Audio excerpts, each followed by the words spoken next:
विनय अग्रवाल जी, महाराष्ट्र से। राधे राधे। ठीक है। राधे राधे महाराज जी। महाराज जी, कर्म सिद्धांत क्या है? संचित कर्म, प्रारब्ध कर्म और वर्तमान कर्म में क्या अंतर है, क्या फर्क है, ये कैसे फल देते हैं? हाँ, संचित कर्म का मतलब है पूर्व गोदाम, बहुत वर्षों का। जैसे खेती का अन्न है ना, जमा हो तो उसे गोदाम कहते हैं ना। तो संचित, एकत्रित, जो हमारे बहुत से जन्म हो गए हैं, वो कर्म संस्कार हमारे एकत्रित है। जो वर्तमान में शरीर मिला है, जिसे प्रारब्ध भोग कहते हैं, जिससे शरीर की रचना हुई। दो कर्म मिलाए गए हैं, शुभ और अशुभ, अच्छे और बुरे कर्म, दोनों मिक्स होकर के तभी मनुष्य शरीर बनता है। मतलब गोदाम से जितना खाने के लिए निकाला गया, मतलब वो प्रारब्ध समझो, वो जमा है आपका पूरा गोदाम से।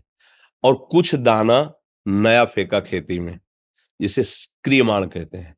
वर्तमान में जो कर्म कर रहे हैं वो क्रियमाण कर्म है। अब आपका संचित कर्म और क्रियमाण, ये उसी में जाकर फिर जमा हो जाएगा।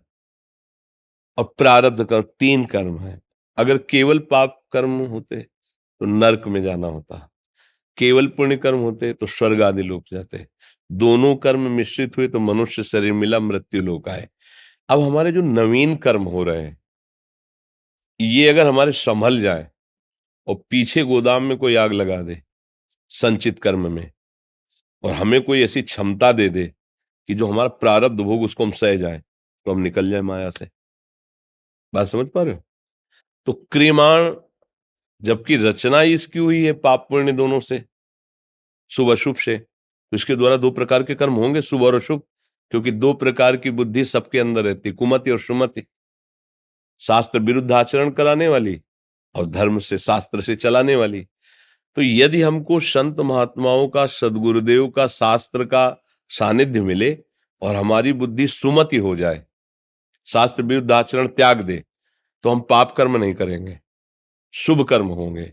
और वो शुभ कर्म हम भगवान को समर्पित कर दें और भगवान की शरण में हो जाए, और शुभ कर्म नाम जप करते हुए भगवत समर्पित भाव से करें, तो हमारे संचित भगवान भस्म कर देंगे। कटे कर्म बंधन संसारी, सुख सागर पूरी तति भारी, विधि निषेध श्रृंखला छुड़ावें। जो विधि निषेध के कारण हमारे शुभ अशुभ कर्म हुए थे, जो बहुत जन्मों के जन्म, उनको भगवान भस्म करते हैं। सन्मुख होए जीव मोहि जबहि, जन्म कोटि अघ नाशों तमहि, करोड़ों जन्मों के पाप भगवान। अब ये शरीर प्रारब्ध वो पहले से रच गया, बचपन से लेकर मरण तक का। इसमें जो दुख सुख का संयोग है वो आएगा आपका। अब जो आप साधन भजन करेंगे, उससे सहने की सामर्थ्य मिलेगी। वो तो छूट चुका है, वो आके तो लगेगा आके। चाहे देखो बड़े बड़े महात्मा जन है, कैंसर हो जाता है, बड़े कष्ट पाते हैं, और जीवन में कोई पाप नहीं किया, तो वो पूर्व का जमा हुआ कर्म है, जो इस देह की रचना हो गई थी। जैसे इस देह में गर्भ से ही माँ के वो पॉलिसिस्ट किडनी एक रोग होता है, छोटी छोटी सिस्ट किडनी में होते हैं, माँ के गर्भ से ही। 35 वर्ष की अवस्था में उसका प्रकाश हुआ, तो उनका ये वंशानुगत रोग है। ये प्राय 1000 आदमियों में एक को होता है, वंशानुगत। अब पूर्व कर्म से ऐसे संयोग बना, ऐसा हुआ, और ये कृपा मार्ग में चले, तो इस जन्म का कोई पाप तो है नहीं कि दोनों किडनी फेल हो।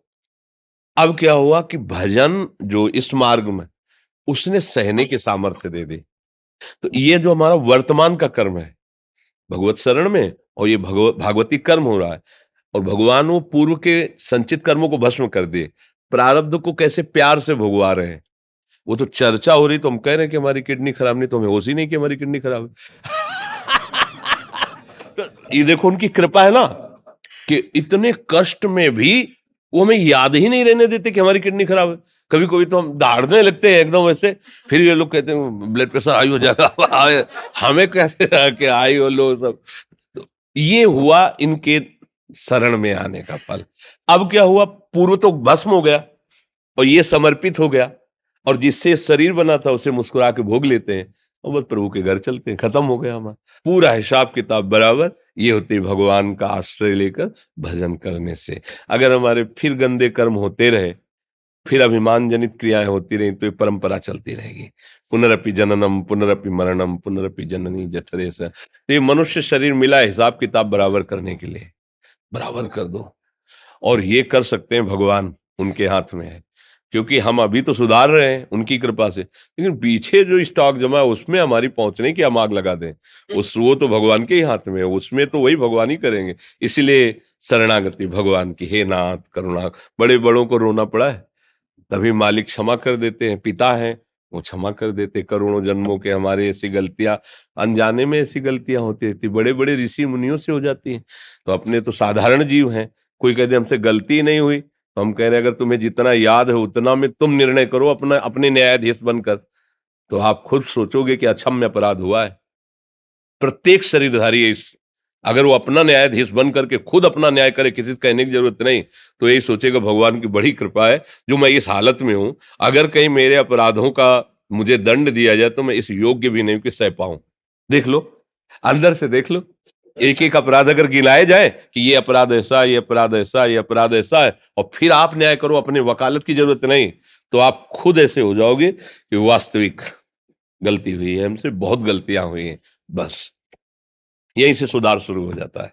अब लो नशानी अब नानक, भगवान बहुत गलतियां हो गई, अब सुधार करना चाहता हूं, आप मुझे बल दीजिए, आप मुझे रास्ता दीजिए, तो भगवान उसे रास्ता दे देते हैं। ये जैसे आप लोग आए, भगवान की कृपा हुई आपकी, तब आप हमारे धाम आए हैं।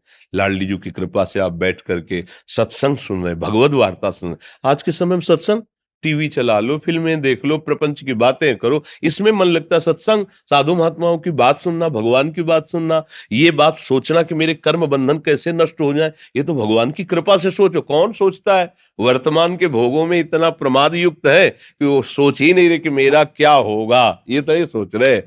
दूसरे को दुख देकर आज तक कोई सुखी नहीं हुआ, दूसरे को सुख देने वाला कभी दुखी नहीं हुआ। पूर्व कर्मानुसार आ सकता है तो सहने की सामर्थ्य भगवान देते हैं।